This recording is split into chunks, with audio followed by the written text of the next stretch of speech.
Human may gawa sa Philippine Area of Responsibility ang bagyong Dudong niadtong Sabado. Usa ka low pressure area usab ang padayong gimonitor sa pag-asa nga gipanglantawan nga musod sa Philippine Area of Responsibility. Karong adlaw sa mosunod nga maduha ka adlaw posibleng mamahimong kining usa ka bagyo ug pagatawon kining bagyong Igay. Ano ang report?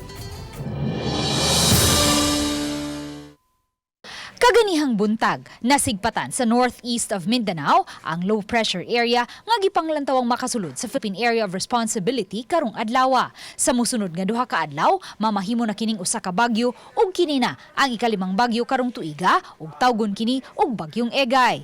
Busa ang nasinating kainit karong adlaw, kutob lang ugma kay pulihan na usab ug mga pag-uwan-uwan sugod sa Miyerkules. Karong adlaw until tomorrow, init pa gyud ang expected nga weather except sa mga localized thunderstorms. Pero nakita na to Wednesday, Thursday, Friday ug Saturday kanang upat ka adlaw. Ang iyang track extension mabantayan na nato kay posible pud bagyo naman po na siya by that time. Especially sa ato ang mga Thursday, Friday ug Saturday, daghan na tag nakita na mga pag-ulan, ma'am. Sa initial forecast track sa pag-asa, padung sa Luzon area ang maong bagyo. Medyo mayong balita diri sa Visayas area kay mamidpid siya sa atuang kadagatan sa may Eastern Visayas, sa Southern Luzon, pahangad gyud sa may Central Luzon. Pero igabot niya sa may Central or Northern Luzon. Sa pagkakaroon, menos pa ang kahigayunan nga maglandfall kini.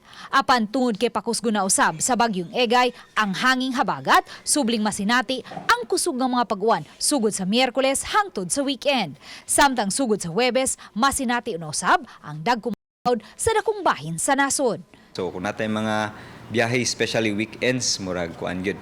Planuhon og pag-usab kay expected nato nga by the weekend gyud kusog na atong mga hangin brought about by the enhancement of southwest monsoon. Marlon Melgazo, Luan Merondina, Balitang Bisdak.